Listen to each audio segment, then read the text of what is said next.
दोस्तों, स्वागत है आपका आपके अपने चैनल एग्ज़ाम राही में। और आशा है कि आप लोग स्वस्थ होंगे और अपने पढ़ाई में निरंतरता बनाए रखे होंगे।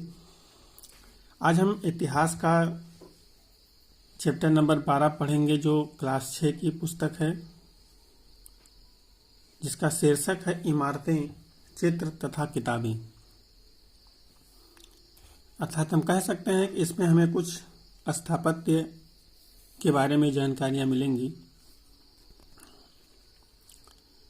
मरुत्सामी और लौह स्तंभ। मरुत्सामी आज बहुत खुश था।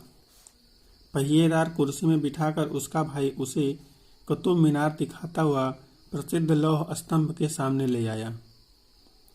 धूल भरे पथरीले रास्तों से रैंप के सहारे यहाँ तक आना काफी मुश्किल था। अपने इस अनुभव को मरुत्सामी कभी नहीं भूल पाएगा। कहने का मतलब, आज वो घूमने को पाया है, शायद वो चलने फिरने में असमर्थ है, इसलिए वो व्हीलचेयर पे जा रहा है और इसमें उसका भाई जो है उसकी सहायता कर रहा है। आगे इसमें लौह स्तंभ के बारे में दिया गया है, इसके बारे में हम थोड़ा सा पढ़ते हैं। महरौली, दिल्ली में कुतुब मीनार के परिसर में खड़ा यह लौह स्तंभ भारतीय शिल्पकारों की कुशलता का एक अद्भुत उदाहरण है।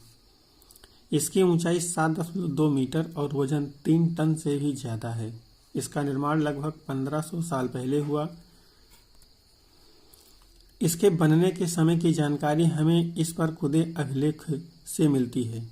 इसमें चंद्र नाम के एक शासक का जिक्र है, जो संभवतः गुप्त वंश के थे।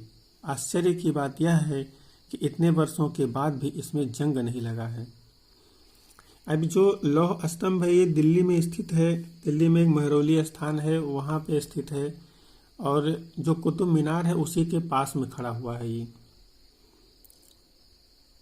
पुस्तकों में वर्णन मिलता है कि जो ये लौह स्तंभ है ये पहले जैन और हिंदू धर्म के जो मंदिर होते थे उन्हीं का एक भाग था। ये उसके अंदर स्थापित किया गया था, लेकिन बाद में मुस्लिम आक्रांताओं ने, कुतुबुद्दीन ऐबक ने मंदिर का जो है वहाँ पे विध्वंस करवा दिया था और वहाँ पे कुतुब मीनार का निर्माण करवाया था। ऐसा कहा जाता है कि या इस किताबों से जानकारियाँ मिलती हैं, या इस पे जो लेख है उससे जानकारी मिलती है कि इसे चंद्र नामक राजा ने बनवाया था। तो चंद्र का जो अर्थ है वो चंद्रगुप्त विक्रमादित्य से लगाया जाता है कि इसे चंद्रगुप्त विक्रमादित्य ने बनवाया होगा, जो 374 ईस्वी के आसपास में शासन में था। उसने इसको बनवाया रहा होगा। इसके जो सबसे खास बात है कि लगभग 1300-1400 साल हो चुके हैं इसको, लेकिन अभी तक इसमें कहीं भी जंग नहीं लगा है और यह अपने उसी रूप में खड़ा हुआ है जिस रूप में इसे स्थापित किया गया था। आगे चलते हैं और देखते हैं आगे और क्या है इसमें। ईंटों और पत्थरों की इमारतें। अर्थात अब ईंट और पत्थर से जो इमारतें बनी हुई हैं, जो बनाए गए हैं, उनके बारे में कुछ जानकारियां हमें उपलब्ध होंगी। हमारे शिल्पकारों की कुशलता के नमूने स्तूपों जैसे कुछ इमारतों में देखने को मिलते हैं। उस समय के हमारे जो शिल्पकार थे वो किस तरह की शिल्पकारी करते थे, इसकी जानकारी हमें उस समय के जो स्तूप हैं, इमारतें हैं, उनको देखने से मिलती हैं। जैसे अभी हमने देखा जो महरौली में स्थित लौह स्तंभ है, आप देख सकते हैं, जो यहाँ पे आपको दिखाई दे रहा है, यही महरौली स्थित लौह स्तंभ है। 7 मीटर की ऊंचाई को लिए हुए है। इनमें देखने को मिलता है कि वो लोग कितने कुशल थे चीजों को करने में। स्तूप का शाब्दिक अर्थ टीला होता है। आप जब आगे एडवांस में जाएंगे तो वहाँ पे भी आपको पढ़ने को मिलेगा। स्तूप का शाब्दिक अर्थ टीला होता है। हालांकि स्तूप विभिन्न आकार के थे। कहीं कहीं इसी टीले को मृतकों का टीला भी कह दिया जाता है। कभी गोल या लंबे तो कभी बड़े या छोटे। उन सब में एक समानता है, जो स्तूप हैं छोटे हों या बड़े हों उनमें एक समानता दिखाई देती है उनके बनाने के तरीके में। प्रायः सभी स्तूपों के भीतर एक छोटा सा डिब्बा रहता है।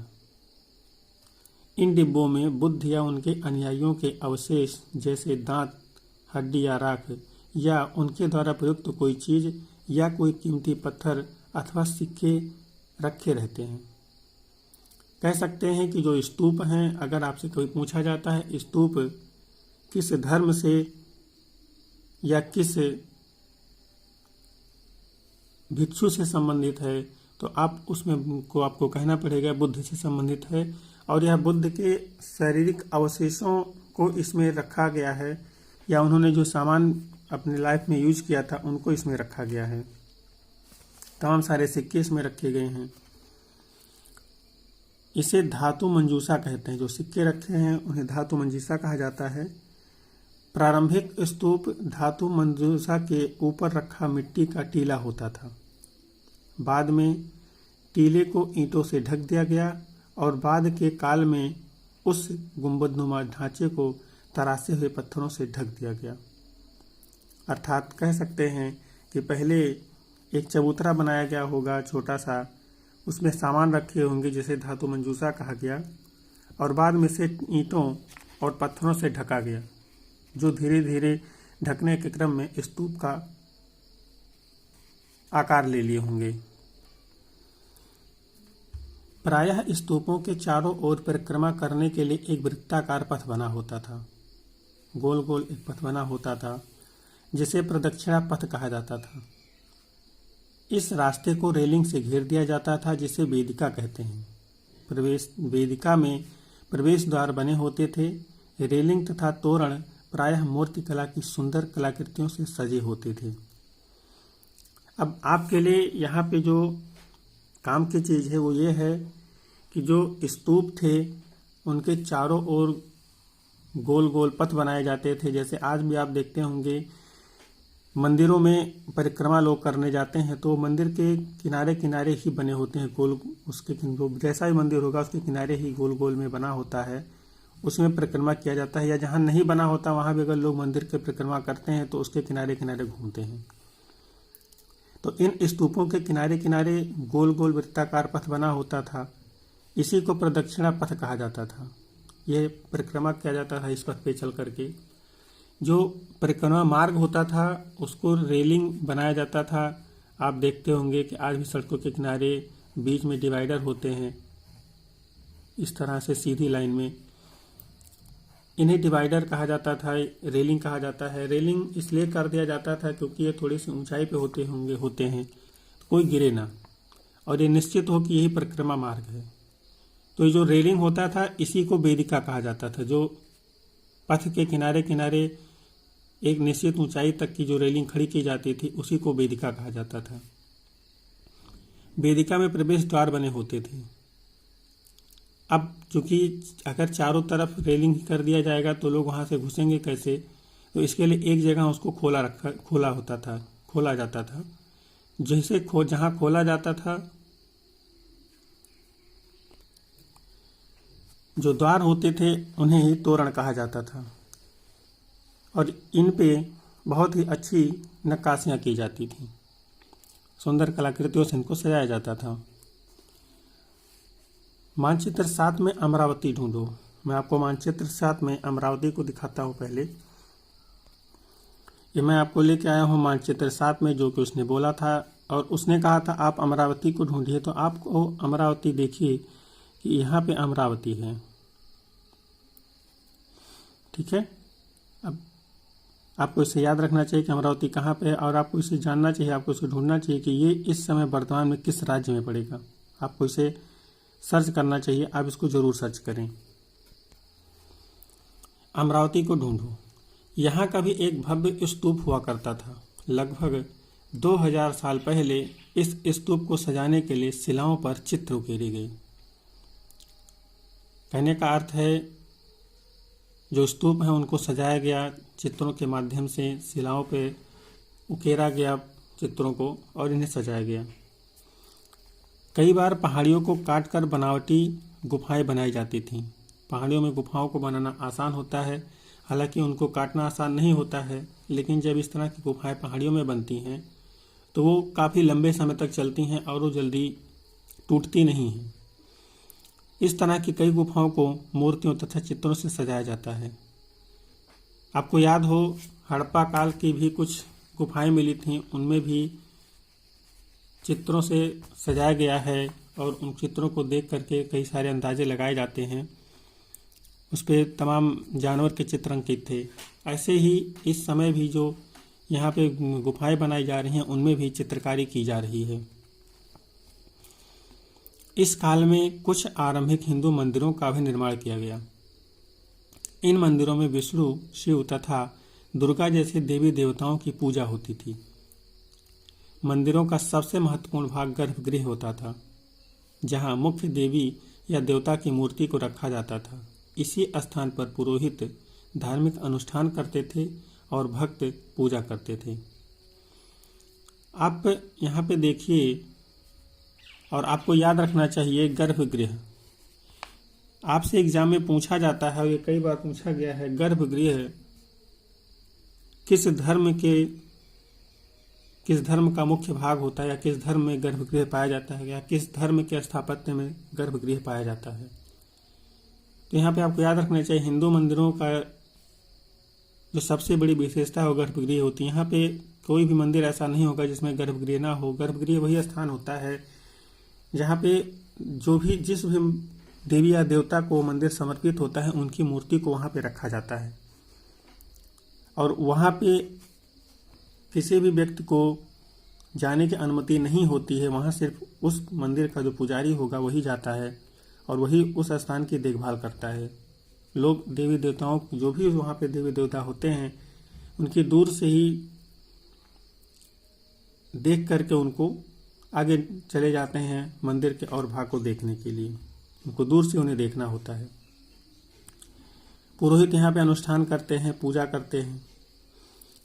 अक्सर गर्भगृह को एक पवित्र स्थान के रूप में दिखाने के लिए भीतर गांव जैसे मंदिरों में उसके ऊपर काफी ऊंचाई तक निर्माण किया जाता था, जिसे शिखर कहते थे।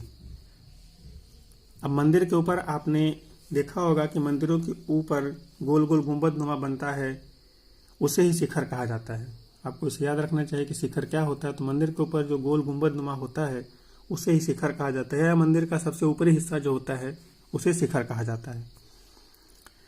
शिखर निर्माण के कठिन कार्य के लिए सावधानी से योजना बनानी पड़ती थी।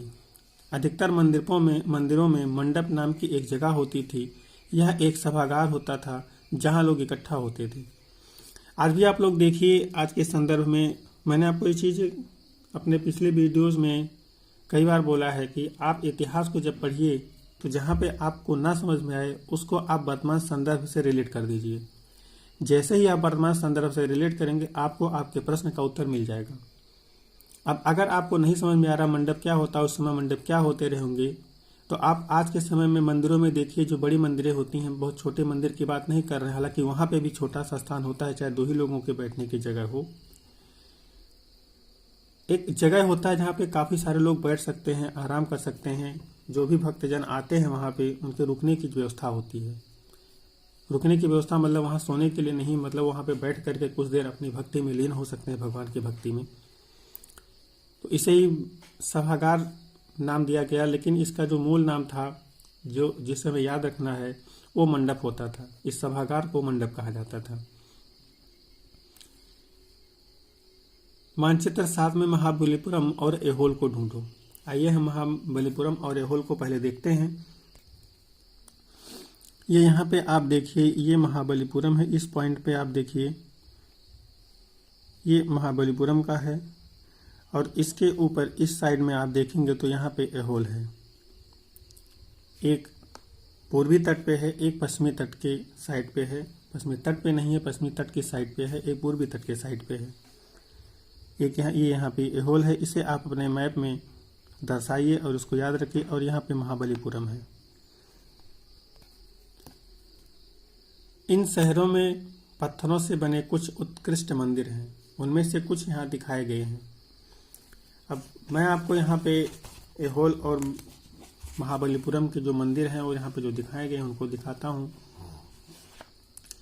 यहाँ पे देखिए, जो ये आपको चित्र दिखाई दे रहा है, ये जो मंदिर दिखाई दे रही है, ये उत्तर प्रदेश के भीतर गांव में बना हुआ मंदिर है और यह ईंट और पत्थर से बनी हुई है। आपसे एक क्वेश्चन कई बार पूछा जाता है कि उत्तर प्रदेश में मिला वो मंदिर जो ईंट और पत्थर से बना है वो कहाँ पे स्थित है। तो आपको याद रखना चाहिए कि ये भीतर गांव, उत्तर प्रदेश के भीतर गांव में स्थित है, जो 1500 साल पहले बना था और यह ईंट और पत्थर से बना है। इसके बगल में आप देखिए एक मंदिर है, ये दूसरा मंदिर, ये महाबलीपुरम का एकाश्म मंदिर है। आपको इसको ध्यान रखना, आप इसको देखिए ध्यान से। इसके स्थापत्य आपको जितना भी दिखाई दे रहा हो, आप देखिए इसके स्थापत्य को। और इस मंदिर की जो एक सबसे खास बात है वो ये है कि इस मंदिर को पत्थरों से जोड़ के नहीं बनाया गया है, बल्कि इसे एक पहाड़ी को ही काट करके बनाया गया है। तो अगर कभी एग्जाम में पूछा जाता है कि उस मंदिर का नाम बताइए जो पत्थरों से नहीं बल्कि एक पहाड़ी को ही काट कर बनाई गई है, तो आपको वहाँ पे महाबलीपुरम का एकाश्म मंदिर याद रखना चाहिए। वहाँ पे एकाश्म मंदिर आपका सही आंसर होगा। नीचे एक और मंदिर है। अभी आपने आगे ऐहोल को मैप में ढूंढा था, उसी ऐहोल में स्थित है ये मंदिर और यह दुर्गा को समर्पित है। यह दुर्गा को समर्पित एक मंदिर है जो कि ऐहोल में स्थित है। आपने अभी देखा था, यह पश्चिमी तट की साइड में स्थित था, ये आप देख सकते हैं। चलिए आगे चलते हैं। स्तूप तथा मंदिर किस तरह बनाए जाते थे, उनके बारे में कुछ छोटी सी जानकारी है कि बनाने का क्या तरीका था। स्तूपों तथा मंदिरों को बनाने की प्रक्रिया में कई अवस्थाएं आती थीं, इसलिए आमतौर पर राजा या रानी ही इन्हें बनवाने का निश्चय करते थे, क्योंकि इसमें काफ़ी धन खर्च होता था। पहला काम अच्छे किस्म को पत्थर ढूंढकर शिलाखंडों को खोदकर निकालना होता था। फिर मंदिर या स्तूप के लिए सोच विचार कर तय किए गए स्थान पर विशाल शिलाखंडों को पहुंचाना होता था। यहाँ पत्थरों को काट छांट कर तराशने के बाद खंभों, दीवारों की चौखटों, फर्शों तथा छतों का आकार दिया जाता था। इन सब के तैयार हो जाने पर सही जगहों पर उन्हें लगाना काफ़ी मुश्किल काम था। अब आप देख सकते हैं जो मंदिर उस समय के मिल रहे हैं, जो प्राचीन कालीन मंदिर हम लोगों को अभी मिलते हैं, वो काफ़ी विशालकाय हैं और उसमें जो पत्थर यूज किए गए हैं, जो उनमें नक्काशियाँ की गई हैं, उनको देख करके ऐसा लगता है कि इन्होंने इसको कैसे संभव किया होगा। कितनी गजब की इन लोगों की उस समय टेक्नोलॉजी रही होगी, कितने गजब की इनकी व्यवस्था रहा होगा कि उन्होंने इतने बड़े बड़े पत्थरों को इतने आसानी से उसके ऊपर रख दिया होगा।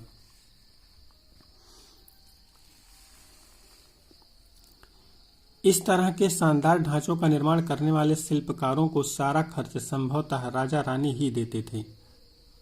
अर्थात चूंकि ये मंदिर बनाने का जो खर्चा था काफ़ी ज़्यादा था, तो ये आम जनमानस के बस की बात तो नहीं थी या किसी एक के बस की बात तो नहीं थी।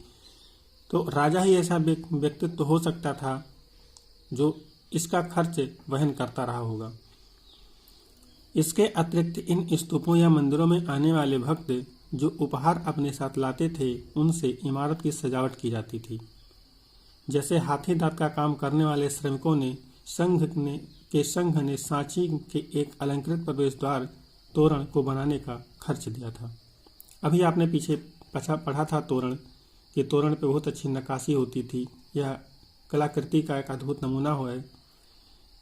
तो यहाँ पे आप देखिए, ये बता रहा है कि जो हाथी दांत का काम करते थे, वो जो श्रमिक थे, वो इन मंदिरों में लगाने के लिए अपने पास से हाथी दांत की सुंदर आकृतियाँ लेकर लाते थे, उस पर अलंकार करके लेके आते थे और इसको उसमें लगाया जाता था। इनकी सजावट के लिए पैसे देने वालों में व्यापारी, कृषक, माला बनाने वाले, इत्र बनाने वाले, लोहार, सुनार तथा ऐसे कई स्त्री पुरुष शामिल थे जिनके नाम खंभों, रेलिंगों तथा दीवारों पर खुदे हैं। इसलिए जब तुम इन स्थानों को देखने जाओ तो याद रखना कि कितने सारे लोगों ने इन्हें बनाने और सजाने में अपना योगदान दिया। अभी आपने देखा कि मंदिर बनाने का जो खर्चा था वो तो संभवतः राजा ही वहन करता रहा होगा, लेकिन बावजूद इसके इसमें और समाज के और सारे वर्ग जो मुख्यतः व्यवसाय से जुड़े थे उन्होंने भी इसमें अपने अपने स्तर से योगदान दिया था। अध्याय 9 के पृष्ठ 91 पर दिए गए चित्र के तरह तुम भी मंदिर तथा स्तूप के निर्माण के दौरान आने वाली विभिन्न चरणों का चित्र बनाओ। आप इसको बना सकते हैं। ये क्या क्या चरण, कैसे कैसे इसका काम हुआ होगा। जैसे आज के समय में आर्किटेक्ट होते हैं, वो किसी मकान को बनने से पहले उसका एक चित्र बनाते हैं और उसी के अनुसार वह मकान आगे बनता है। चित्रकला। मानचित्र 7 में अजंता को ढूंढो। यह वह जगह है जहां के पहाड़ों में सैकड़ों सालों के दौरान कई गुफाएं खोदी गईं। इनमें से ज्यादातर बौद्ध भिक्षुओं के लिए बनाए गए विहार थे। इनमें से कुछ को चित्रों द्वारा सजाया गया था। यहाँ इनके कुछ उदाहरण दिए गए हैं। गुफाओं के अंदर अंधेरा होने की वजह से अधिकांश चित्र मसालों की रोशनी में बनाए गए थे। इन चित्रों के रंग 1500 साल बाद भी चमकदार हैं। ये रंग पौधों तथा खनिजों से बनाए गए थे। इन महान कृतियों को बनाने वाले कलाकार अज्ञात हैं। अब यहाँ पे अजंता के बारे में थोड़ी सी जानकारी दी जा रही है। आपको अजंता को मैप में ढूंढना है। मैं आपको अजंता को दिखाता हूँ। ये अजंता जो है ये महाराष्ट्र में स्थित है। महाराष्ट्र में है। अगर आपसे पूछा जाता है अजंता कौन से राज्य में पाई जाती है, अजंता गुफाएं किस राज्य में है, तो आपको याद रखना चाहिए ये महाराष्ट्र में है। आप यहाँ पे देखिए, ये अजंता का क्षेत्र है। यहाँ पे अजंता है और यहीं पे ऐसे ही जो महाराष्ट्र का क्षेत्र है, इधर से महाराष्ट्र का क्षेत्र है यहाँ पे, और यहाँ पे अजंता है। अजंता महाराष्ट्र में स्थित है, ये आपको याद रखना चाहिए और मैप में आपको इसको सजा के रखना चाहिए और उसको बार बार रिवाइज करना चाहिए ये कहाँ पे है। अभी हमने अजंता के बारे में पढ़ा, अजंता को हमने मैप पे देखा। और अगर आपसे कभी पूछा जाता है कि अजंता की गुफाएं किस धर्म से संबंधित हैं, तो आपको बताना पड़ेगा कि ये बौद्ध धर्म से संबंधित है। लेकिन साथ ही आपको यह याद रखना चाहिए अजंता में गुफाएं जैन धर्म के से भी संबंधित है। कुछ गुफाएं जैन धर्म को समर्पित थी, कुछ मुख्यता है प्रमुखता कह सकते हैं वो बौद्ध धर्म से संबंधित थी। लेकिन उसके अलावा ये जैन धर्म से भी संबंधित थी और हिंदू धर्म से भी संबंधित गुफाएं यहाँ पे मिली हैं अजंता में। ऐसा नहीं है कि सिर्फ बौद्ध धर्म से मिली हैं, लेकिन बौद्ध धर्म से संबंधित गुफाएं जो हैं बहुतायत में मिली हैं। और इनके जो यहाँ पे अंदर चित्रकारियाँ हैं वो आज भी दिखती हैं। जो गुफाएं बची हैं, सारी गुफाएं आज नहीं बची हैं, नष्ट हो चुकी हैं, लेकिन जो बची हैं उनमें चित्रकारियाँ देखने को मिलती हैं। और इसमें जो रंग उस समय डाले गए थे, रंगीन उनको बनाया गया था, वो आज के समय में भी लगभग वैसे के वैसे बने हुए हैं। आगे चलते हैं। पुस्तकों की दुनिया। इस युग में कई प्रसिद्ध महाकवियों की रचना की गई। अब हम कुछ कवि और उनकी रचनाओं के बारे में पढ़ेंगे और आपको उन्हें लिख के रखना है और उनको याद कर लेना है। इन उत्कृष्ट रचनाओं में स्त्री पुरुषों की वीर गाथाएं तथा देवताओं से जुड़ी कथाएं हैं। करीब 1800 साल पहले एक प्रसिद्ध तमिल महाकाव्य शिल्पाधिकारम की रचना इलांगो नामक कवि ने की। अब शिल्पाधिकारम आपको लिखना चाहिए, इसके सामने इसके राइटर का नाम इलांगो लिखना चाहिए और आपको इसे कंठस्थ कर लेना चाहिए कि शिल्पाधिकारम की जो रचना की थी वो इलांगो ने की थी और यह तमिल महाकाव्य है। यह भी आपको ध्यान रखना चाहिए। ये तमिल भाषा, तमिल क्षेत्र के तमिल महाकाव्य है। इसमें तमिल से संबंधित जानकारियाँ मिलेंगी, तमिल क्षेत्र से संबंधित। ये तमिल महाकाव्य है और शिल्पाधिकारम की रचना इलांगो नामक कवि ने की थी। इसमें कोवलन नाम के एक व्यापारी की कहानी है। आपको इसे याद रखना चाहिए, आप इसको याद रख सकते हैं। बहुत ज़रूरी तो नहीं, लेकिन पूछा भी जा सकता है कि जो शिल्पाधिकारम है यह किसकी कहानी है? तो यह कोलन नाम के व्यापारी की कहानी है। वह पुहार में रहता था। अपनी पत्नी कन्नगी की उपेक्षा कर वह एक नर्तकी माधवी से प्रेम करने लगा। बाद में वह और कन्नगी पुहार छोड़कर मदुरै चले गए। अर्थात एक कुछ समय बाद उस नर्तकी से उसका प्रेम भंग हुआ और वह वापस अपनी पत्नी के साथ रहने लगा और उसके साथ वह अपने क्षेत्र जो पुहार था उसको छोड़ करके मदुरै चला गया।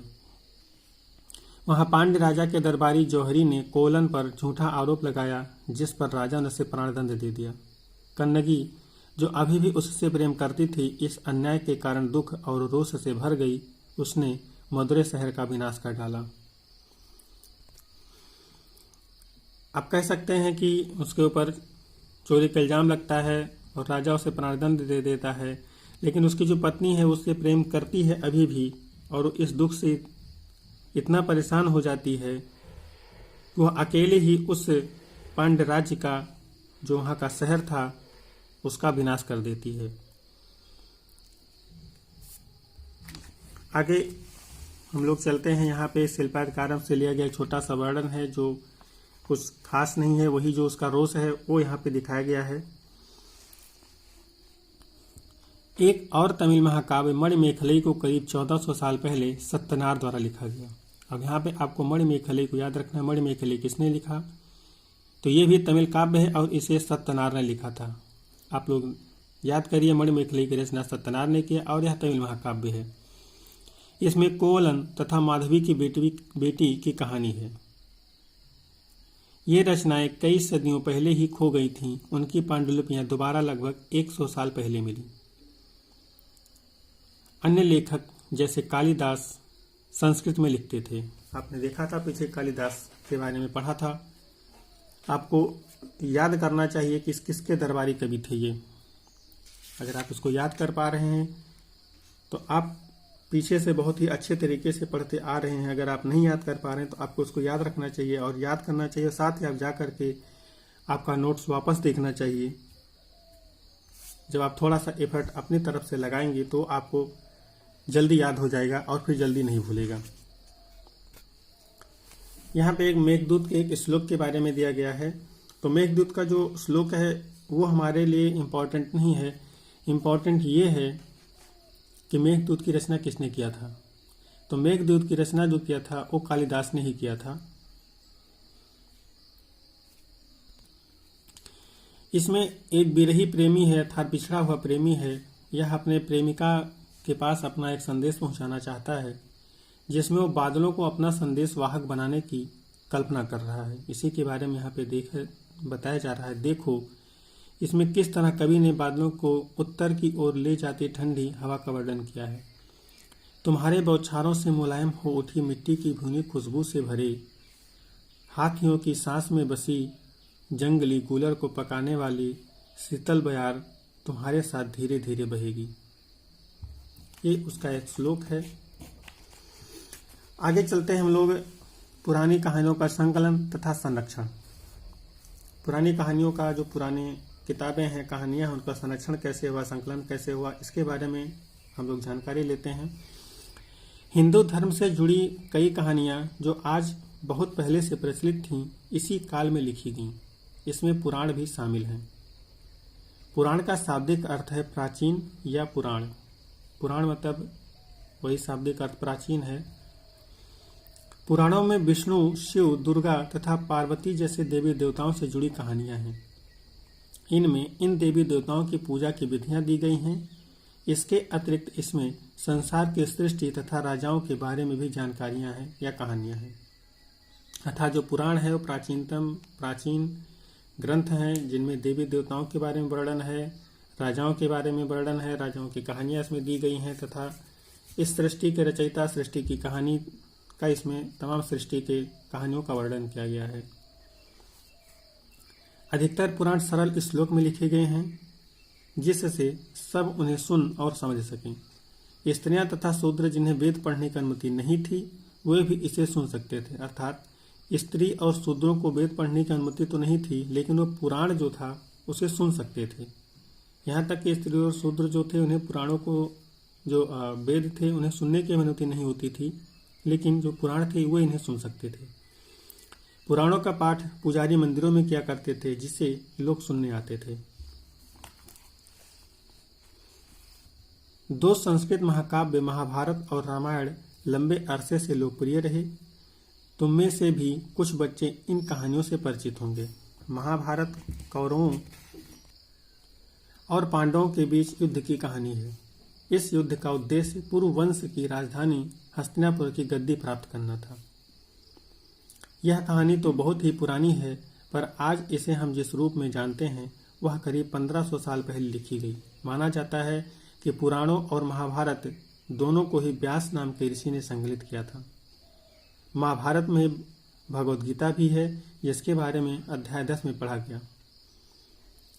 अब आपने महाभारत के बारे में तो कई बार सुना ही होगा। महाभारत युद्ध हुआ, आज भी उसका जो कुरुक्षेत्र है जहाँ पे युद्ध लड़ा गया था वो हरियाणा में स्थित है। आज भी वहाँ पे उसका नाम कुरुक्षेत्र ही है। और यह जो था वो युद्ध जो हुआ था वो पुरु वंश जो था उसी के राजा और राजकुमारों के बीच आप कह सकते हैं हुआ था। इनकी जो राजधानी थी, पुरु वंश की राजधानी तो हस्तिनापुर थी, और इसी हस्तिनापुर पे राज्य के लिए ये युद्ध हुआ था महाभारत का। इसी महाभारत युद्ध में ही भगवान कृष्ण ने गीता का उपदेश दिया था, अर्थात जो भगवद गीता है वो महाभारत का ही हिस्सा है। आगे रामायण की कथा कौशल के राजकुमार राम के बारे में है। कौशल एक राज्य है, वहाँ के जो राजा हैं दशरथ, उनके पुत्र राम हैं। जो रामायण है ये उन्हीं की कथा है। उनके पिता ने उन्हें वनवास दे दिया है, ये तो आपको ही पता होगा। उनके पिता ने उन्हें 14 वर्ष का वनवास दिया था। वन में उनकी पत्नी सीता का लंका के राजा रावण ने अपहरण कर लिया था। सीता को वापस पाने के लिए राम को लड़ाई लड़नी पड़ी। वे विजयी होकर कौशल की राजधानी अयोध्या लौटे। जो कौशल थी, आपने अभी देखा, कौशल के राजकुमार की कहानी है। इसकी जो राजधानी है वो अयोध्या है। महाभारत की तरह ही रामायण भी एक प्राचीन कहानी है, जिसे बाद में लिखित रूप दिया गया। यह संस्कृत रामायण के लेखक वाल्मीकि माने जाते हैं। अर्थात अगर रामायण के लेखक का नाम पूछा जाएगा तो वहाँ पे वाल्मीकि का नाम आपको बताना होगा। इस उपमहाद्वीप के विभिन्न भागों में महाभारत और रामायण के भिन्न भिन्न रूपांतर लोकप्रिय हैं। इनके आधार पर नाटक, गीत और नृत्य परंपराएं भी उभरी। पता करो तुम्हारे राज्य में कौन सा रूपांतर चल रहा है। कहने का अर्थ है कि रामायण जब लिखा गया था तो संस्कृत में लिखा गया था, लेकिन बाद में उसका और अन्य अलग अलग भाषाओं में अनुवाद किया गया। हिंदी में अनुवाद हुआ, तमिल में अनुवाद हुआ, अंग्रेजी में भी अनुवाद हो गया है। लोग अपने जो भी भाषाएं उनकी हैं उस भाषा में उसे पढ़ना पसंद करते हैं। तो ये हम कह सकते हैं संस्कृत के अलावा और भी कई भाषाओं में आज प्रचलित है। आम लोगों द्वारा कही जाने वाली कहानियाँ।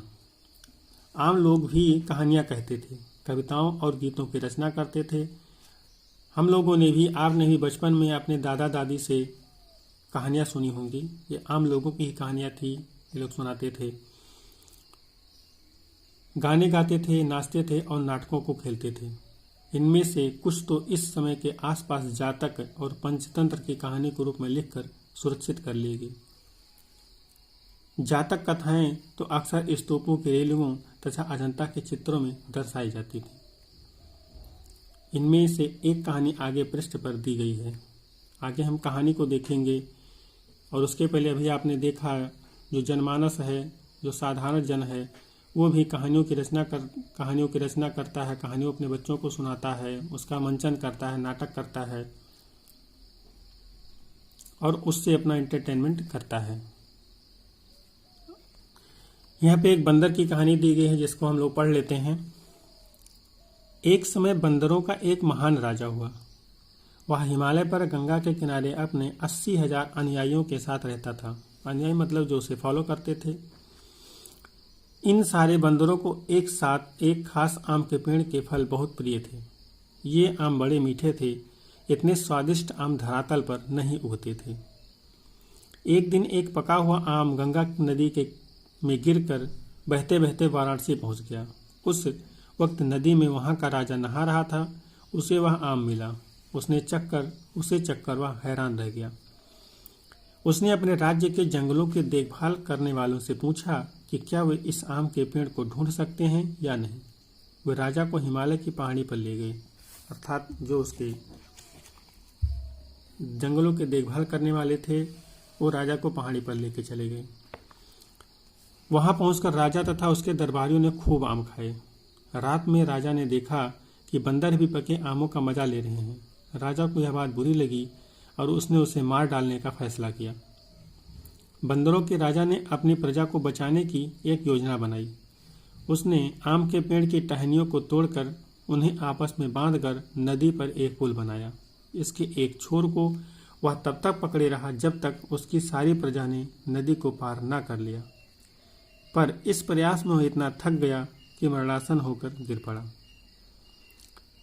आप देखिए, जो राजा है, जो उनका नेता है, वो इतना अपनी प्रजा से प्यार कर रहा है कि जब उसको पता लगता है कि राजा उन्हें मारने वाला है तो वो उन्हें वहां से लेकर के अलग जगह जाता है। नदी को पार करना है तो उस पे खुद ही वो एक पुल का निर्माण कर रहा है और उस पार सभी को तो लेके चला जाता है, लेकिन जो कि वो एक सिरे पर रस्सी को पकड़े हुआ था, उस पुल को पकड़े हुआ था कि पुल बहे ना, इधर उधर हिले ना, वो थक गया और गिर गया। राजा ने जब यह सब देखा तो उसने बंदर राजा को बचाने की काफ़ी कोशिश की, पर वह सफल न हुआ। बंदर राजा की मृत्यु पर उसे शोक हुआ और राजा ने उसे पूरा सम्मान दिया था। राजा का भी दिल अब बदला उसके प्रयास को देख करके, जो कि उसने अभी उसको मारने का आदेश दे दिया था। अब इसके कहानी का तात्पर्य आप यही कह सकते हैं कि राजा अपने प्रजा के लिए, अगर राजा अच्छा हो तो अपने प्रजा के लिए कुछ भी कर सकता है। आगे हम लोग चलते हैं। विज्ञान की कुछ पुस्तकों के बारे में यहाँ पे वर्णन किया गया है, बताया गया है। विज्ञान की पुस्तकें। इसी समय गणितज्ञ तथा खगोल शास्त्री आर्यभट्ट ने संस्कृत में आर्यभट्टीयम नामक पुस्तक लिखी। अब फिर आपके पास जो जानने के लिए जानकारी है, याद करने के लिए, वो है आर्यभट्टीयम नामक पुस्तक किसने लिखा था। तो ये गणितज्ञ और खगोल शास्त्री आर्यभट्ट ने लिखा था। आर्यभट्ट कौन थे। तो आर्यभट्ट गणितज्ञ और खगोल शास्त्री दोनों थे। आपको याद रहना चाहिए, ये क्वेश्चन कई बार पूछा गया आर्यभट्ट के बारे में। आर्यभट्ट कौन थे। एक तरफ आर्यभट्ट को लिखा गया और दूसरी तरफ वहां से नीचे, उसके ऊपर नीचे कई ऑप्शनों के बीच में एक ऑप्शन दिया गया गणितज्ञ तथा खगोल शास्त्री। तो आपको उसको याद रखना चाहिए कि आर्यभट्ट गणितज्ञ और खगोल शास्त्री दोनों थे। इसमें उन्होंने लिखा कि दिन और रात पृथ्वी के अपनी धुरी पर चक्कर काटने की वजह से होते हैं, जबकि लगता है कि रोज सूर्य निकलता है और डूबता है। उन्होंने ग्रहण के बारे में भी एक वैज्ञानिक तर्क दिया। उन्होंने वृत्त की परिधि को मापने की भी विधि ढूंढ निकाली, जो लगभग उतनी ही सही है जितनी कि आज प्रयुक्त होने वाली विधि।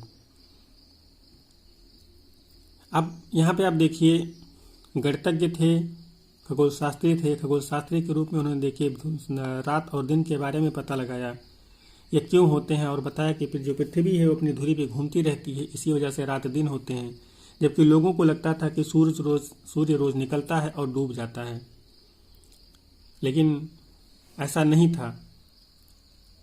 सूर्य रोज नहीं डूबता, रोज नहीं निकलता, सूर्य अपने जगह पे स्थिर है, जबकि पृथ्वी हमारी घूमती रहती है। तो उस घूमने के क्रम में दिन और रात होते हैं। उन्होंने ही जो वृत्त की परिधि है, उसको वृत्त का जो एक गोला होता है, इसकी जो एक परिधि निकालना होता है, उसको निकालने की भी विधि ढूंढी थी, जो आज भी उपयोग में आ रही है। यहाँ पे शून्य के बारे में एक छोटी सी जानकारी है।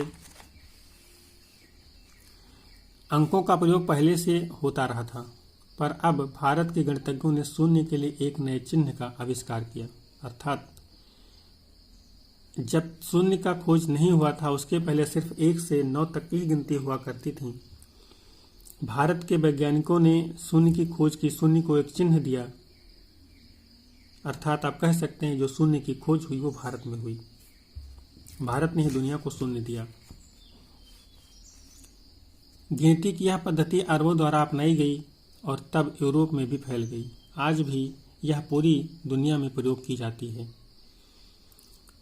आप ध्यान रहे, अगर आपको ध्यान हो या आप वर्तमान संदर्भ में देखें तो अगर कोई इन्वेंशन कोई गरीब देश करता है तो उस पर बाकी दुनिया और खासकर जो यूरोपीय देश हैं या जो विकसित देश हैं वो ध्यान नहीं देते हैं, और इस तरह से ध्यान देते हैं कि ऐसा लगे कि वो तो इसे भी जानते थे, वो भी इस चीज़ को जान रहे थे, वो उस देश को इम्पोर्टेंस नहीं देना चाहते हैं। लेकिन जब भारतीयों के द्वारा ये खोज की गई थी तो उसे भी पहले यूरोप ने शायद मान्यता नहीं दी होगी, लेकिन अरब जो देश थे उन्होंने इसे अपनाया और बाद में यह धीरे धीरे यूरोप में भी फैल गया और आज तो पूरी दुनिया में ही यूज हो रहा है। बिना उसके तो आज कुछ हो ही नहीं सकता। एक अन्य छोटी सी जानकारी यहाँ पे है, उसको हम लोग देख लेते हैं। कागज़ आज हमारे रोज़मर्रा की ज़िंदगी का हिस्सा बन गया है, अर्थात कागज़ के बारे में यहाँ पे थोड़ी सी जानकारी दी जा रही। कागज़ का आविष्कार कैसे हुआ? जो किताबें हम पढ़ते हैं वे कागज़ पर छपी होती हैं, उसी तरह लिखने के लिए भी हम कागज़ का ही उपयोग करते हैं। कागज़ का आविष्कार करीब 1900 साल पहले काई लून नाम के व्यक्ति ने चीन में किया। उसने पौधों के रेशों, कपड़ों, रस्सियों और पेड़ की छालों को पीट पीट कर लुगदी बनाकर उसे पानी में भिगो दिया। फिर उस लुगदी को दबाकर उसका पानी निचोड़ा और तब सुखाकर कागज़ बनाया। आज भी हाथ से कागज़ बनाने के लिए इसी विधि को अपनाया गया। कागज़ बनाने की तकनीकी को सदियों तक गुप्त रखा गया। करीब 1400 साल पहले यह कोरिया तक पहुंच गया। इसके तुरंत बाद यह जापान तक फैल गई। करीब 1800 साल पहले यह बगदाद में पहुंची, फिर बगदाद से यूरोप, अफ्रीका और एशिया के अन्य भागों में फैली। इस उपमहाद्वीप पर भी कागज़ की जानकारी बगदाद से ही आई। अब इसका सार अगर निकालेंगे तो उसमें ये निकलता है कि जो कागज़ का आविष्कार हुआ वो चीन में हुआ। चीन ने ही कागज़ का आविष्कार किया और जो आविष्कारक था वो था काई लून। उसने इसको कैसे बनाया वो आपने देखा। पौधों के रेशे, कपड़ों, रस्सियों और पेड़ों की छालों को पीट कर लुगदी बनाया, फिर उन्हें भिगोया, फिर सुखाया, पीटा, कागज़ बना। इन सबके बीच में जो एक सबसे अजीब बात थी वो ये थी कि चीन ने अपनी इस रचना को, अपनी इस आविष्कार को छुपा लिया। वो नहीं चाहता था कि दुनिया में इसकी जानकारी पहुंचे, दुनिया को ऐसे किसी खोज के बारे में पता चले। लेकिन यह उसमें 400-500 सालों तक सफल भी रहा, उसने नहीं जानने दिया किसी को। लेकिन 400-500 साल के बाद में यह किसी अन्य देश कोरिया को जानकारी हो गई। इसके बाद ये जापान में गई, फिर बगदाद में पहुंची और अन्य क्षेत्रों में भी ये यूरोप, अफ्रीका और एशिया के क्षेत्रों में फैली। खुद भारत के पास यह टेक्नोलॉजी बगदाद से आई। यहाँ पे ये चैप्टर आपका समाप्त होता है। आगे हम इसके क्वेश्चनों को देखते हैं। यहाँ पे आप इन चैप्टरों के क्वेश्चनों को देखिए। जैसा कि हर चैप्टर की तरह इस चैप्टर में भी मैच करने के लिए दिया गया है। आपको इसको मैच करना है। आप इसको देखिए और मैच करिए।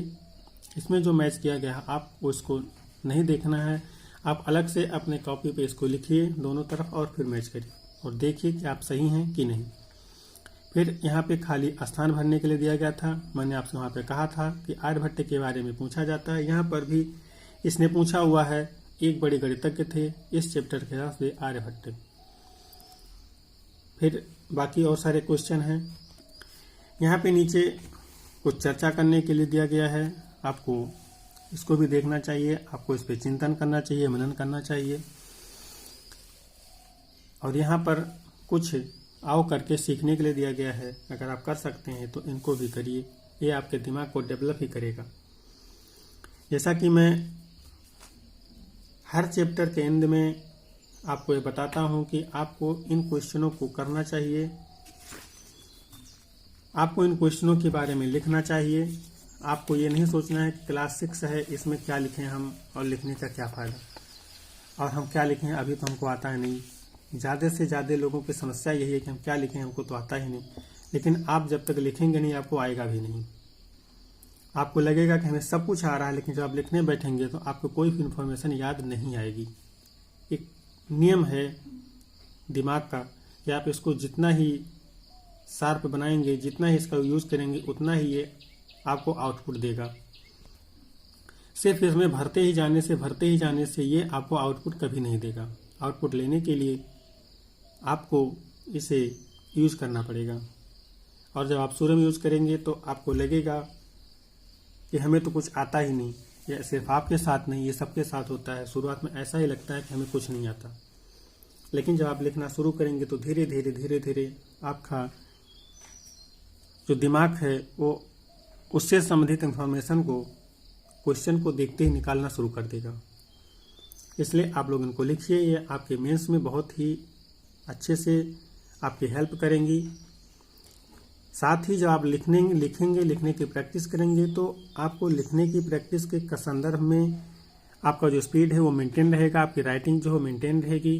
नहीं तो अगर आप बहुत समय तक लिखना छोड़ देंगे तो आपकी राइटिंग भी मेंटेन नहीं रहेगी। इसी आशा और विश्वास के साथ कि आपको इस क्लास में मज़ा आ रहा होगा, आप इस क्लास को एंजॉय कर रहे होंगे और अपनी पढ़ाई को निरंतर बनाए रखे होंगे। सिर्फ पढ़ना इम्पोर्टेंट नहीं है, पढ़ाई में निरंतरता इम्पोर्टेंट है। आप 1 ही घंटे पढ़िए, लेकिन आप वो 1 घंटा रोज़ पढ़िए, अंतर नज़र आएगा। ऐसा मत सोचिए कि हम अब 1 घंटा ही पढ़ना है तो एक दिन में 7 घंटे पढ़ लेंगे, बाकी 6 दिन हम घूमेंगे टहलेंगे। तो आप जो 1 घंटा पढ़े हैं वो आपके किसी काम का नहीं रहेगा। 6 घंटा 7 घंटा जो आप पढ़े थे, बजाय इसके कि आप रोज़ 1 घंटा पढ़ते, वो आपकी ज़्यादा काम आता। क्योंकि जब आप दिमाग में कुछ इनपुट नहीं डालेंगे, कुछ नया चीज़ नहीं डालेंगे, तो वो चीज़ों को भूल जाता है। ये दिमाग की एक बहुत ही बड़ी खासियत है।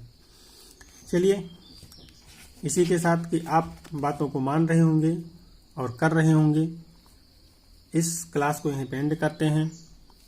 अगली क्लास में मिलेंगे क्लास 7 के NCERT हिस्ट्री के साथ और चैप्टर 1 के साथ। तब तक के लिए जय हिंद।